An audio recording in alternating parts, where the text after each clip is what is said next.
Welcome, Keith Freeman, to the show. It's great to be here. Thanks for having me. I'm excited to share a little bit about what we're working on and just really have a good conversation. You have both a unique background and you have a really interesting company set up. I think it's unique, and we're going to explore that in a little bit. Why don't we start with just tell the audience about the present company, its makeup. We'll get into detail afterwards, but give us a quick overview. Certainly.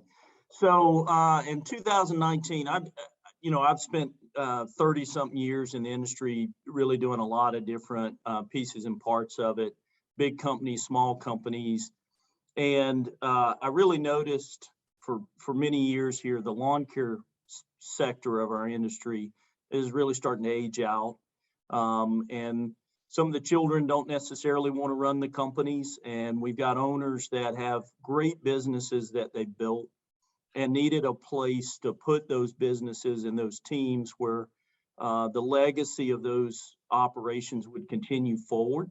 The teams would continue forward and be able to support their families and all the customers that they had built over years, be able to take care of them, care and serve those customers. And so Brad Sutton, who had founded Eastern Turf Maintenance in North Carolina, he and I had known each other for a few years. We connected in 2019 and we formed what we called Green Group Companies, which is an umbrella platform to take some of these legacy businesses that have been around for 25, 30 plus years, give the owners some liquidity and be able to put those on a platform that we could scale, continue the brand moving forward in that local market, keep 100% of the team in place, and really be able to leverage some scale with benefits and technology and equipment and resource purchasing, and really give these employees an opportunity for some career advancement, some personal and professional growth, become part of a bigger platform. And that's what we're doing. We're trying to really focus on best-in-class businesses. So those businesses that already have really good culture, really good bones. We're not really interested in a business that needs to be quote unquote fixed, that has either a retention challenge, either in the employees or a retention challenge with the customers. Yeah. So all of our businesses, last year performed at anywhere around 82 to 83% retention on the customers, which I know everybody will measure that slightly different, but I will tell you that's right up there best in class with what I was describing a minute ago. And we've just got a great platform of companies and we're trying to add to it as we go. And so you have 8 branches, 8 locations. Yes, we're currently with 8 locations spread out over 6 states. So 8 brands? 7 brands, 8 locations, and in 6 states. So since 2019, more or less, was that when COVID started? You've grown. It started the beginning of, was it the beginning of 2020 when COVID started, March of 2020? In any event, your company's not that much older and you're at 30 million. Yes, we're clicking along at a pretty good pace. So before we dive into that further, and there's some really great information to share there, you have an interesting story, really deep and broad in our industry. And I think our tracks had sort of crossed indirectly along the way there. Take us, not to where you were born, but go back to the beginning, wherever that starts, and take us through your green industry arc. Yeah, so I went to school, did my undergrad at the University of North Carolina in Chapel Hill. And so during that, I had done, nursery work, residential install work in the industry. And when I graduated, I went to work for ServiceMaster and their brands, their pest control, True Green, ChemLawn at the time, and really spent 23 years with ServiceMaster. Wow. working in a lot of brands within that That's a long platform. time. Yeah, and at its peak, I think ServiceMaster was in 42 countries with a lot of different brands. And so I got a lot of sales, marketing, operations, M&A experience within that. Because when I joined, TruGreen was a $200 million company. And I think at its peak, with Land Care, USA Land Care, and TruGreen Land Care, it was around $1.8 billion. And so it grew. It was a fun ride. I learned a lot, got to do a lot, got to work with some exceptional people, because the culture was really a neat culture back then in the 90s and the early 2000s. And got to work in the Canadian businesses for a few years as herbicides were banned. We had to sort of reinvent lawn care. Got to a lot of exposure to pest control, interior plant care. So design, build, tree business, everything. I've spent, some time more in lawn care than I have the other businesses, but I've gotten a pretty good exposure to all of them throughout my career. And then after ServiceMaster, we, some partners and I founded Greenview Partners, which is a large regional commercial maintenance business that operates in the Carolinas. We started that in 2011. And that business has grown substantially. We've got about 250 employees, and it's got an aggregated retention rate of about 94% since 2011, which we're really proud of. It's what I might call a boutique commercial maintenance business. It does phenomenal work, and it's got a great team of people. So you're a silent partner? Yeah, sometimes silent, other times more vocal, but it's like a boardroom partner is what I mean. Yes, it's a boardroom partner, and we try to guide that business forward in a way that it continues to serve the employees that work in it, as well as take care of our customers. And so it's just a phenomenal team. And so and then spent a few years working on a tech startup in the landscape industry, and then Brad and I started Green Group to really what happened to the tech startup? It didn't start. Well, I will put it this way: it was a great idea, but some of the challenges are I was the oldest person involved in that group, so I had a lot of young people that were very, very smart. But there's a difference between running a business that needs to make profit and make sure you can pay payroll, and this idea of raising a Series A or a Series B funding round to keep the business going. And I come from the place of needing to make sure that people's car payments and house payments and rent payments and utilities are paid. And I really want to make sure that the business is set up to deliver profit to pay those individuals. You're more of a Shark Tank investor. You actually want to see profits. Yes, profits have to be there. And so when you start playing in this venture capital tech world, everybody looks at that a little different. They're trying to do what they call a hockey stick. And it's all about how quick you can grow the business, not how much it will make. And the idea is that once they grow it to a certain level, then they'll worry about making profit. And that's fine if you've got enough funding to keep the business solvent. That coming from a person that's always had to make payroll, that was uncomfortable for me. But so we're making sure that what we're doing here has really good businesses, really good profit to help fund the next business that we bring on. I sort of interrupted you. So you were in the tech startup, you left, I presume. Yep. Anything in between? Well, I spent a couple of years helping run a shoe company after I left ServiceMaster. That was different because that was more of a manufacturing distribution model. Privately held company that did safety shoes and slip resistant shoes. And we grew that company quite a lot. And where was that located? It's actually headquartered in Greensboro, but it serves all of North America up through Canada. And so it is what I would call a B2B to C. So you first create the arrangement with a safety director, head of risk and loss within a company. Then you market to the individual associates within it. So it was everything from Cheesecake Factory to large Kroger grocery store chains to the University of California college system. I mean, oil and gas, construction, Norwegian cruise lines, it was a who's who of clients.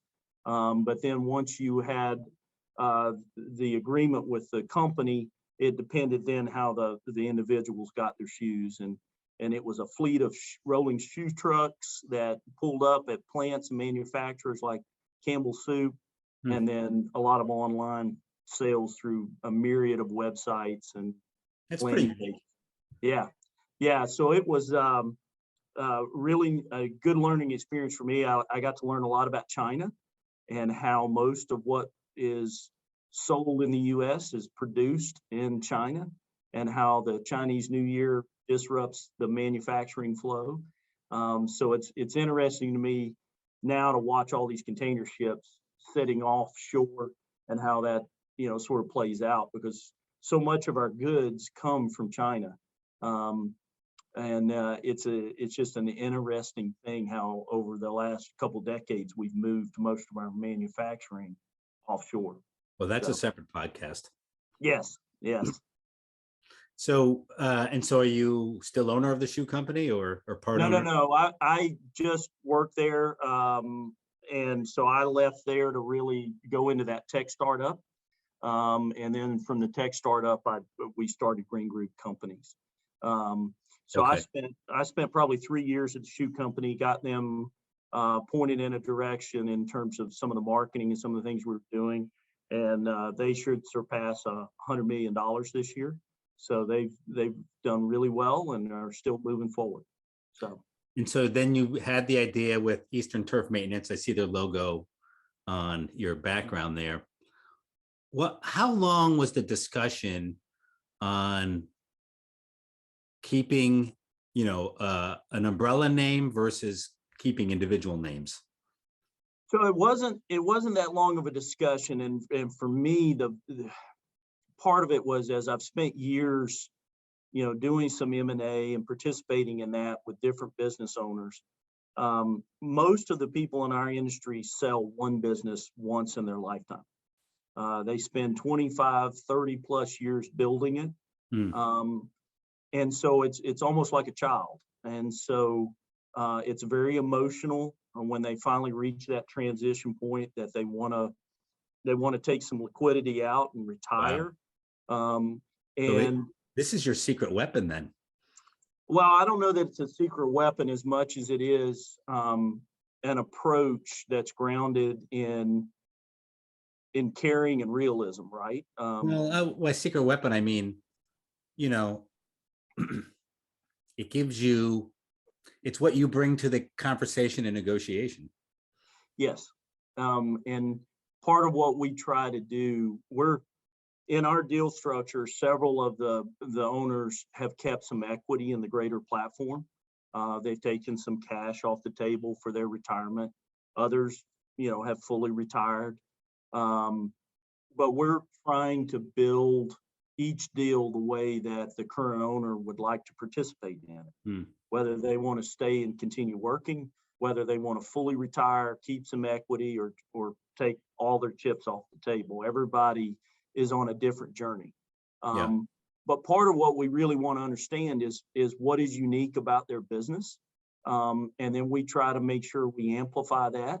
We add some resources in other places, particularly technology, that can move the business forward, both from the employee side as well as the customer side.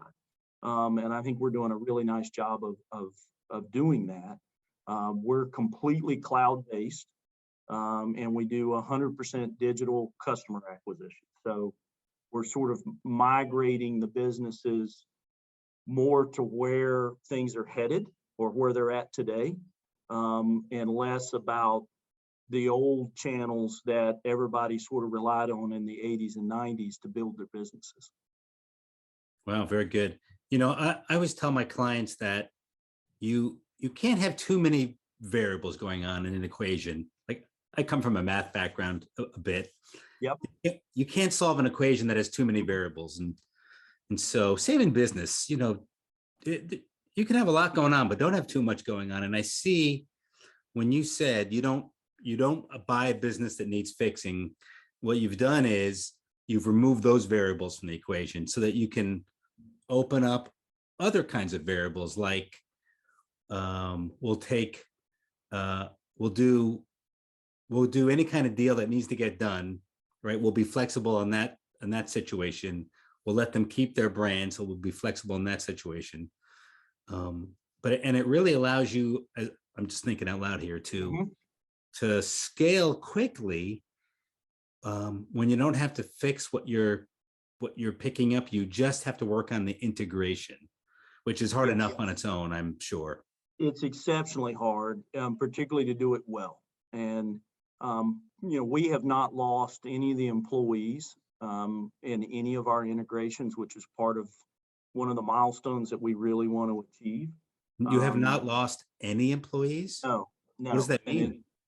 that means that 100% of the people that were working in those businesses previously made the transition to Green Group, and we didn't lose any of them. We didn't lay Wait, them hold off. on. I, We I didn't let. almost find that hard to believe, Keith. So I have to ask you like a third time here, or a second time. Yep. So I guess some companies are new to your company and some are just 3 years old. So how did you deal with some of the original ones through COVID? Did you have to like change policies and pivot? And Yes. So part of what we do is we're really people centric. So part of what we're trying to focus on is people first. That's sort of the first gating item. So when we looked at the business and we said, what are some of the parts of the industry that were struggling? And I'm talking green industry, and it's recruitment. It's the way we're developing people or not developing them, the way we're investing and recognizing them. And some of this scale will allow you to do because you've got more money to put to the problem or to the challenge, right? And so we're doing 100% employee paid benefits. So we offer currently 2 medical plans to choose from: dental, vision, long-term disability, short-term disability, accidental death, life insurance, 401k with a match. We're paying 100% of that. Because is I that look, for the employee or family? that's for the employee. We're not quite big enough yet to start to eat some of the family cost, but that's where we're headed. And then when we onboard a person, it's completely digital. We enroll them in what we call Green Academy, which is an online e-learning learning management system that we built and populated. And so between classroom and field learning and e-learning, we're really taking whatever kind of learner they are and we're putting them through their paces in that first 30, 60 days to sort of professionally lift them up and get them where we want them to be.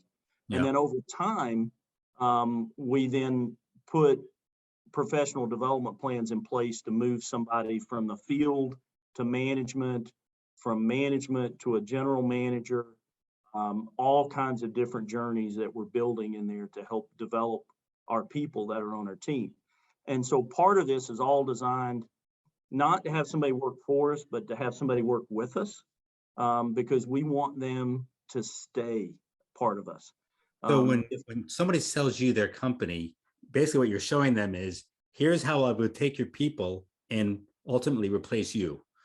Yes, and accelerate your people, invest in your people, recognize your people, and build them into better associates and better just people within the community. We're trying to lean into all of it to really make this a different experience. Because one thing I will tell you, we serve people, we serve clients, right? And so as a leader in the business, I'm serving those people that work in the business. Yeah. And so we want them to grow both personally and professionally. We want them to be happy. One of the things we're really focused on is happiness. if they're happy, they will take care of our customers. Because no slick marketing or wrap on the truck or anything else is going to replace that one-to-one relationship that that service provider has with the customer. And that's whether it's a commercial customer or residential customer, there's a relationship. And I want stability in our team. I want our team to feel good about where they work and what investments we're making in them and the equipment and the tools they use. And I want them to feel appreciated. If we accomplish that, in turn, they'll take care of our customers. Sure. And that's part of the reason, we're delivering an 82, 83% retention rate is we don't have to spend a bunch of money on marketing to replace that revenue. We're keeping it in the first place. Mm-hmm. So you were talking about your benefits. I believe you offer nice vacation or paid time off policy. We do. So part of that was, all right, well, what's best in class look like? So we were trying to really make the benefits best in class. When a new associate starts with us, they get 27 paid time off days immediately. And then with tenure, that grows. And so employee, meaning tech, helper? Yeah, anybody, frontline, leadership, wherever they're at in our company, day one, they get 27 PTO days.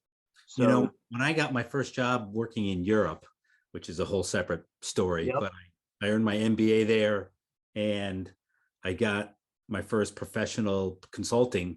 Before I went into in the green industry consulting, I did professional consulting, and they gave me basically 27 days of vacation, which is exactly the same thing you're saying, paid. And I was like, it was unheard of, but you are in essence doing the same thing. Yes. And so think about it. You don't have to convince me, by the way, but well, I'm gonna let you convince everyone else. Interesting because I'll attend NALP events, the association events. I'll see different panels of company owners, and we're focused in the green industry right now on this staffing shortage. Yes.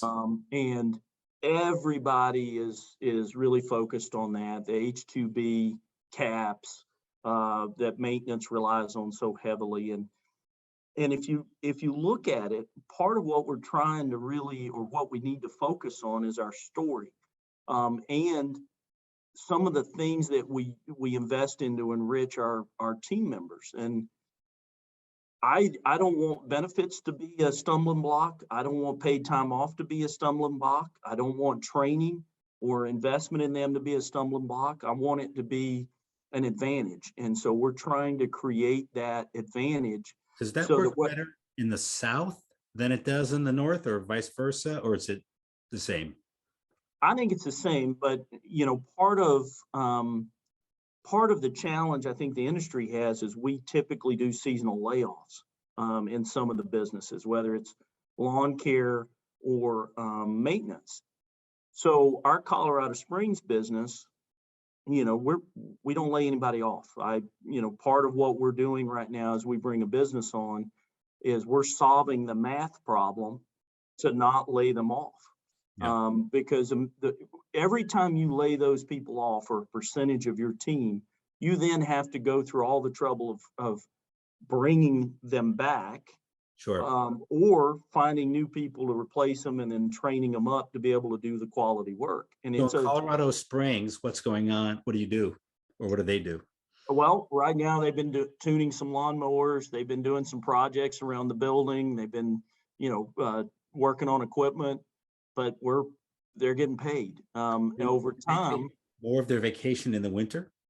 Some of them do, yes, and we encourage that because some of them would prefer to go south where it's really warm and enjoy themselves. So that's a good reason to take the vacation.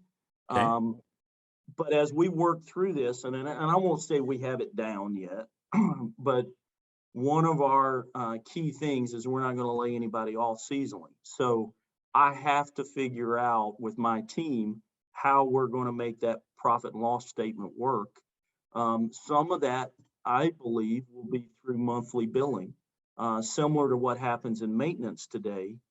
You know, if it's $120,000 contract, it's you know, $10,000 every single month, spread out. I believe that lawn care will eventually be the same way, a subscription model. But isn't that accounting sleight of hand? Sorry for being a little cynical. It is. I mean, but part of this is also helping the associates learn to budget. Most of our frontline associates in our industry live paycheck to paycheck. And, you know, the federal government will, through the Fair Standards Labor Act, says, look, you got to pay them this way. You're not allowed to do it a different way. And so for us, they need that steady paycheck every single month. And so I've got to figure out, as a leader of the business, how I can deliver what they need to live their life, and at the same time make my profit and loss statement work for all of the partners and the investors. I'm just curious, are you using fluctuating work week? No. Are they hourly though? So it depends on what job position you're in. So I have two different job positions in the field. So if we talk about our technicians, I have one that is your standard sort of entry level position that we call a yardner. And they are hourly plus time and a half, plus any bonus incentives that we put in place, which we do. We don't pay on how much you produce or how much you sell. We do a job feedback rating, and we pay a bonus based on your job feedback rating from the customers you serve. That probably makes it cleaner with Department of Labor anyhow, huh? Well, it also drives the output that I want, which is I want happy customers. So if there's an older person that's on the yard and they want to spend a few minutes talking because they don't get a lot of conversations, I want you to stand there and talk to them, make sure they're happy. It's not about how much you do. It's really making sure your focus is on how happy everybody is. So they're encouraged to talk to the customers. Yeah. And so, you know, it's working great. We do a 1 through 5 star rating system. Every single frontline position is graded that way and incented on their job feedback, whether you answer a phone or you serve the customer out in the field. And last year we ran about a 4.9 out of 5. So I'm pretty happy with that. That feeds into that retention number that I was referencing earlier. Sure. So the yardner is the first field position. It's hourly plus time and a half and bonus incentive. The next level up is what we call a route ambassador, and that's somebody that's been around for quite some time. We really trust them. They know what they're doing. So they have more empowerment and more freedom. They get to actually take the truck home. If it's a smaller, pickup setup rather than a larger tanker setup, but they drive it home. They schedule their own route. They may leave in the morning from their house, be able to take their kids to school, have breakfast with their kids, make the soccer game in the afternoon.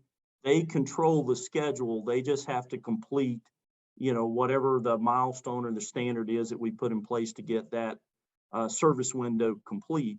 They have to figure out how to do that, but they're empowered to really manage their schedule and to dispatch themselves the way they need to.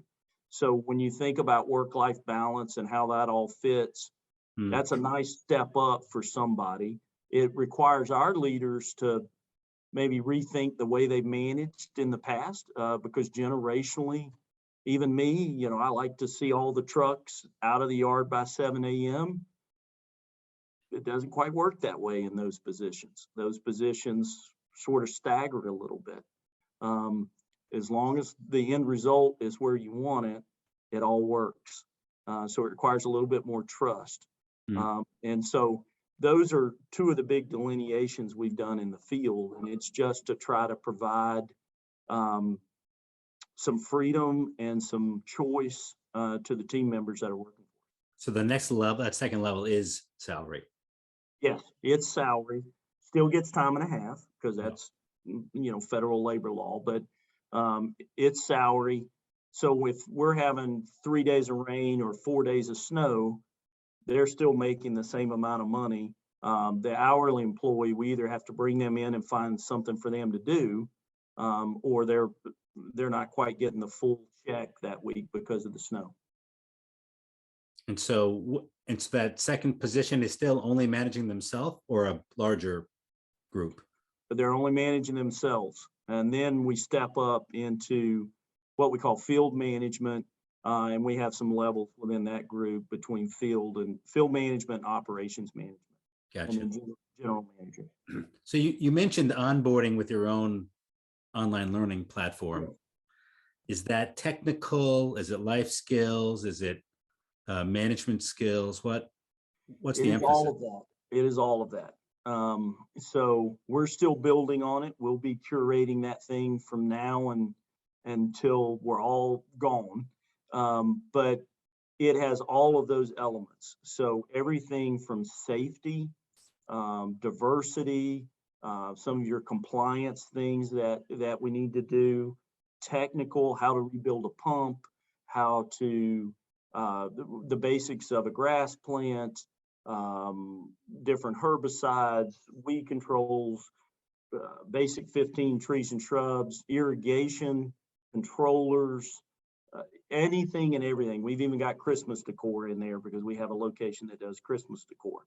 So all of that's in there. And then we're working through what I would call some of the softer skills, how to provide job feedback correctly, recognition, motivation, financial acumen, all of these things. So as we take someone that we see a lot of potential in, we can assign them some courses to sort of work through in their journey so that we're moving them from what they're doing today to what we want them to do tomorrow. And it sets them up for their next step in their career. It's amazing how what we went through in Cub Scouts and Boy Scouts with the badges and all that. Yep. You can't, you don't escape that. We're still doing that. We're still doing it. And our system does exactly that. So it badges you and gives you certificates and little digital icon badges. Eventually, we will be pulling some of those into our after service reports that the customers get digitally via text or email. So it'll help show the customers what this individual that's serving them in their landscape is doing to learn and to make sure they are being more prepared to give them a better service. That might even influence their perception of the better service. Yes.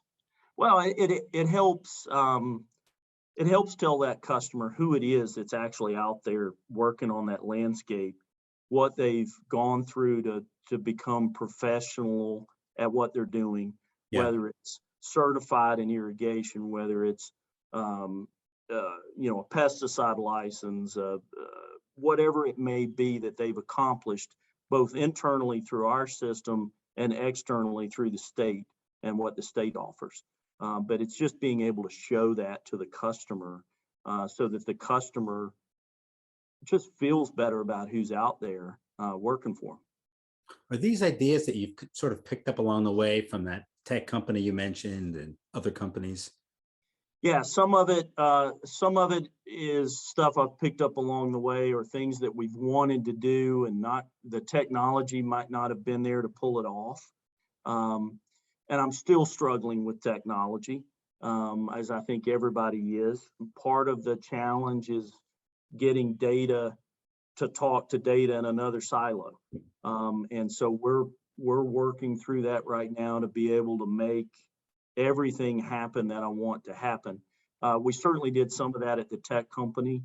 A lot of these ideas, many people that are listening to us have. It's just how do we take this grand idea that we have in our head and we get it to an execution model. And the easiest way to do that is to use technology, but it's how do we get that technology to dance and do what we want it to do with our various legacy systems. And sometimes that's a little difficult. So requires. I'm sure it's very difficult. Let me just segue with a question. So are you on one operating system? So no, we're using a couple different platforms, and what I'm we're working on is getting them all to work as one data stack through APIs and Right. different That hooks. sounds like a headache. Well, one of the things I'm trying to do is use off-the-shelf products. We're a lawn care company. We're not a technology company. So I don't want to be writing code. Don't want to be creating something new. I want to take what's already readily available in the marketplace and utilize it within our tech stack, and just connect it so that the data is flowing from one system to So the other. you've got 8 different companies, or I think you said 7 or 8. Yep. And were they all in the same software? Oh no. Oh no, no, no. Were they all on that big name that we all know whose name, or? A lot of them were, but not all of them. And so it's interesting because we literally had one business that had been around 30 years and they were 100% paper. So if for those that are listening that can remember back in the 80s when we used route cards, this business was as close to a route card business as you could get. And so we've had to level up that business. We've had to go in and put in laptops and headsets and monitors and a voice IP phone system and a mobile routing system and tablets. And so it's been a pretty big change curve for that group. Other businesses already come in using various platforms in different ways. And it's just a matter of sort of moving them over to the way we're doing it, our tech stack. Since these businesses work really, really well, we may take up to a year or more to do that. We may do it very quickly, or we may do that integration very slowly. It all depends on what that business can tolerate, what that team can tolerate, and what they're, where they're at on their curve. The businesses are running great. We don't need to shake them up. Well, actually, you don't. You're trying not to. Correct. I get it. Correct. So if you're not using that big name software, are you using another big name or your own? So I am using one of the big name softwares. And then I have Salesforce that we're using sort of on the top. I'm utilizing HubSpot. I'm utilizing UKG for some of the human resources, the reviews, the job feedback, some of the pieces and parts that platform offers us from a people standpoint. And then there's a few other smaller ones that we use in different ways, texting platforms and other things that we have married all together. So you're doing a true tech stack, and you're only using technology that you can connect through API. Is that right? Yes. I do not want to go down the rabbit hole of having to write code. For anybody listening, you'll have to go Google API, but basically it's a way to connect to softwares. Yeah, the way I describe it is it's like having a house with a window or a door.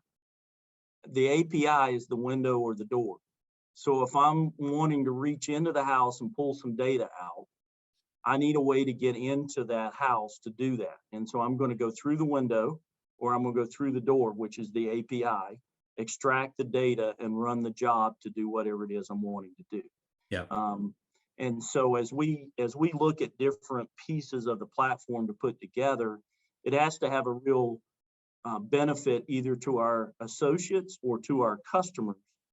And then I need to figure out, can we hook into it? If it's a closed ecosystem, it's probably a non-starter. No matter what value they bring to the table, I'm not really interested because it's not a long-term solution.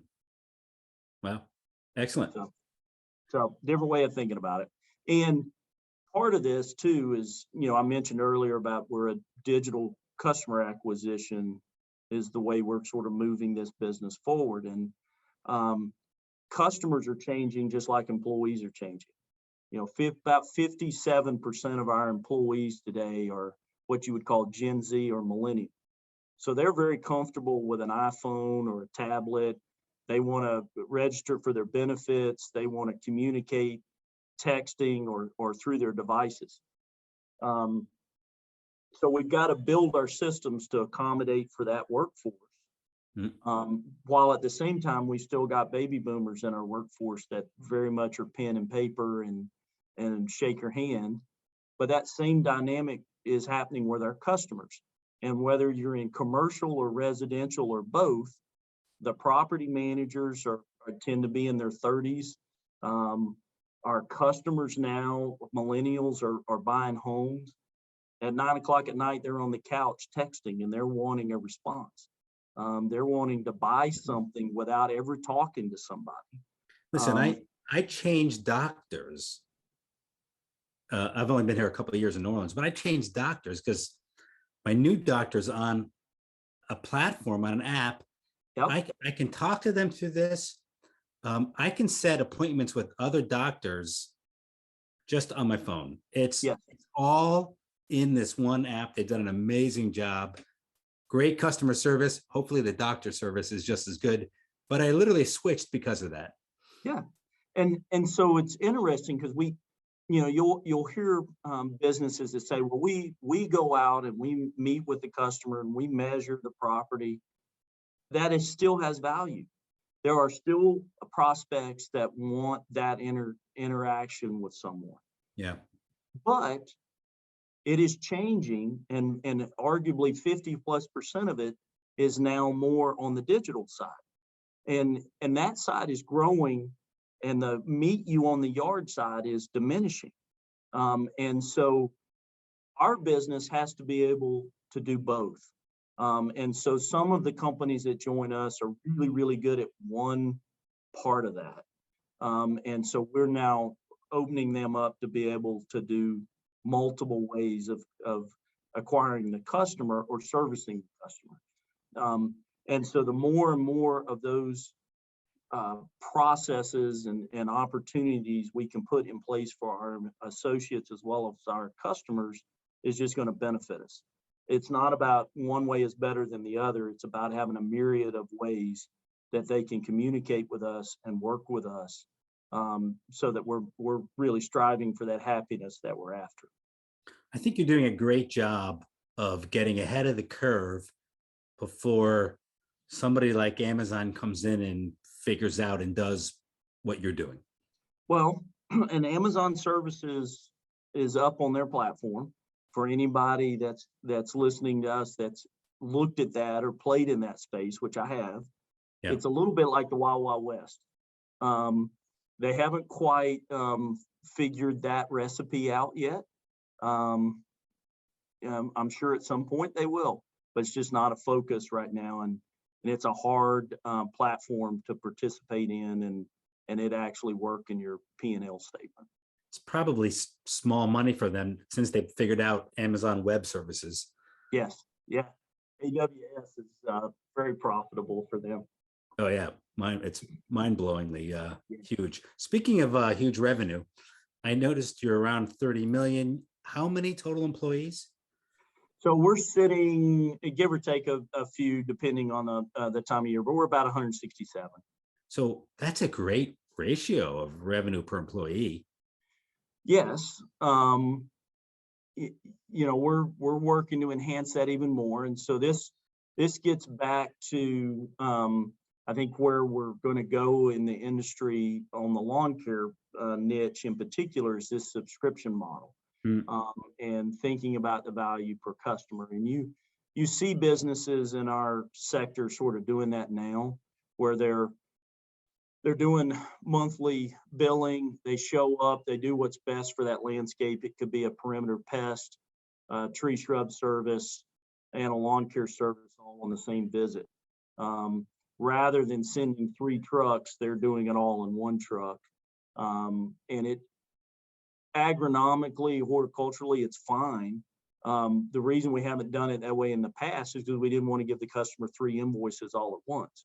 Yeah. Well, if you spread that out in 12 equal payments, the customer really doesn't care what you're doing as long as you're taking care of everything. So from an operational standpoint, we can be a heck of a lot more efficient and utilize our equipment better and our people better. So that's just a different way of doing it. And it was interesting last year, and particularly in lawn care, you saw a lot of companies having to do that because they had staffing shortages, either from COVID or just the general condition in the US. So a lot of people were rethinking how they were delivering products in their programs. And they were quite surprised by the customers really took it well. They weren't upset. And so that lends to this idea of monthly billing.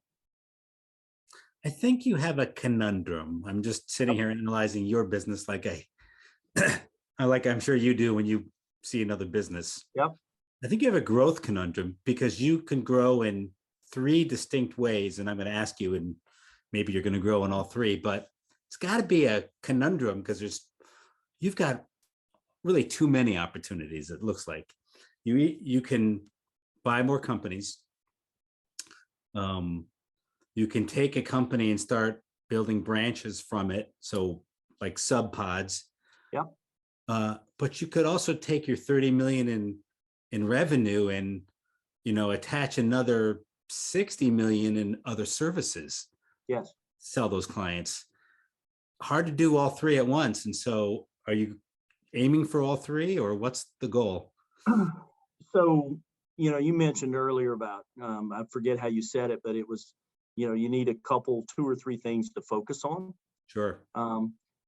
And so we're doing the same thing. We're trying to have the self-discipline to know that we need to focus on some core functionality, without getting lost, in all the things that could be. Because if you build the platform right, I mean, heck, you can do a lot of services on it. You still have a decision to make of priority. What is your priority? Our priority is lawn care and ornamental tree shrub care. That's our priority. Okay. The states that we offer perimeter pest, we're doing that as what we call an enhancement or a beneficial service. We're not counting those as customers. It's really a service that a lawn care customer is buying in addition. And so typically in the lawn care, if I've got $1 in contract value, I want to get another 50 cents in extras. And so we do that just by recommending services. We don't aggressively pursue it. And that really comes from that field person that's working on that landscape, and they see that you've got fire ants, or they see that you would benefit from a mosquito service. They offer that, and if the customer wants it, they take it. And that's about a 50 cents to the contract dollar take rate for us. We're not pushing it, we're just simply offering it. What about organic versus acquisition? What's the balance there? Yeah, so it depends on markets, but we're trying to grow the business anywhere from about 12 to 15% organically every year, which is strong. But in lawn care, that's, depending who you talk, that's pretty normal. Could be slow even. Yeah. So, I mean, we'll have locations that'll do way more than that. And we'll have some bigger locations that a 15% growth year is plenty. Part of this is making sure that we don't get out over the tips of our skis, and the team that's in that location can absorb that growth. It's more important that we build this business correctly over time without, oh my gosh, we got to get there in a year, and burning out our people, hurting our reputation. These brands do great work. They have done great work. They will continue to do great work. And the people that work in them take a lot of pride in that. So when does an existing location get to start another location? When the team has the people on the bench that can step up, and we can do it without sacrificing any of our quality, or forcing somebody to really have to work more than they should. And so, that's happening right now in our St. Louis market. We're opening up 2 depots for that business, and taking some people and moving them up the career ladder. Mm-hmm. Acquisitions, we would like to have 2 to 3 companies a year join our platform. Okay. That's kind of our target. So you have a So very steady as she goes, and we'll get there. When we get there, we're going to be pretty big. So we don't need to, let's do it right. yeah, let's do it right. To me, it's, you see a lot of things happening in our industry with what I would call quote unquote roll-ups. Um, and you can look at them, and some people are doing better in certain areas and some people are struggling. Um, we want to do this so that these legacy businesses don't lose anything of value that they have currently. We want to enhance them, not reinvent them. And we're trying to build a company here that has the right bones, that focuses on people, focuses on the customer, and delivers good value for the equity holders as well. But I believe that taking care of the employees take care of the customers, the value will be there. So a common roll up scenario is you join us, you get a bite, we're going to sell it soon or in the medium term, and then you're going to get paid again. Yeah. And so is your model different? Look, every business will evolve.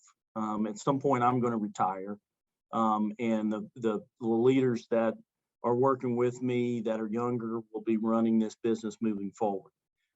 As we continue to scale, we're going to hit points where capital will be a nice thing to have. I've got owners at certain ages that like to get some chips off the table and fully retire at different points. So I've got all those different stakeholders that I've got to think through in terms of what they get. And so we will have some events that occur over our future where we recapitalize the business or we do some different things to position it to take the next evolution. We don't have a timeline that says, oh, this has to happen by this date. Some of these roll-ups are on 5-year plans or 7-year plans. We're not on a fixed plan, but we will hit some events where we want to take, some of the owners are going to want to take some capital out, and we're going to want to position the business for the next evolution, whatever that may look like. Excellent. We're going to run out of time here, but give us your prediction for the future. Maybe one thing that you think that the industry is not paying attention to that you think we should start. Yeah, so it's interesting. I have a lot of discussions and a lot of conversations with a lot of people in the industry at different forums and meetings, and we're in a unique time because we've got a lot of people looking at our industry. We're a large industry, 100 and something billion dollars, a lot of fragmentation in terms of a lot of sole proprietors that have grown these businesses and run these businesses. So we're getting a lot of attention. We're also going through a transformation in terms of technology, robotics, how technology is going to play a role in the interaction with our customers, with our associates, with our equipment. All of this is transitioning. It is my belief that those that lean into that are going to come out of this really in a great position because it's coming. It's coming fast, and it is going to change the way that we deliver the service. We're still going to deliver landscaping. We're still going to deliver fertility and a service. Those things are basic. The plant health, whatever the barberry or whatever it is, the arborvitae that we have in a landscape, it's still going to be there. But the way in which we care for it and deliver that service and interact with the customer is going through a revolution. And those that get it and lean into it, I think will be in a great position to maximize it. So we just have to follow what you're doing to see how it plays out. I would say we are trying. I would not want to paint the picture that we have it solved. Yeah. If you sat down with our company and our leadership, they'd tell you that they're pretty agile because we have a lot of little things that don't work, and then we work to make them bigger and better. we kind of joke that we're making memories because every time something fails, we just made a good memory. So we're just sort of working through it and trying to make it better every day for the team members and make it better for the customers. In We're other not words, there. let's remember not to do that again. Yeah, exactly. We do that a lot. And, scale helps us. It gives us a little bit more latitude. It's hard for a $4 million business to invest in benefits and invest in PTO and equipment and technology. It's a little easier as you get bigger. You got Yeah. a little bit more resources to put towards the challenge. Yeah. We don't have an unlimited checkbook. If I did, I would be doing a lot of things differently. I'm trying to do it with what we have. And as we get a little bigger, I'll be able to do more. But my goal is to really have this company lean into it and be in a great position in a few years as this industry continues to evolve. Excellent. Well, we'll have to have you back in a couple of years and No, I'd love to. see what's happened. I really appreciate your time today. This has been a great story. Any final words you want to leave? I mean, you just said some, but anything else before we? Yeah, no, I appreciate everybody that's tuned in to listen. I'm easy to get a hold of. I'm willing to help anybody, and offer advice or have a discussion. So most people that know me over the years know I'm a pretty open book. So free to talk to anybody anytime. Excellent. Keith, thank you so much. Thank you.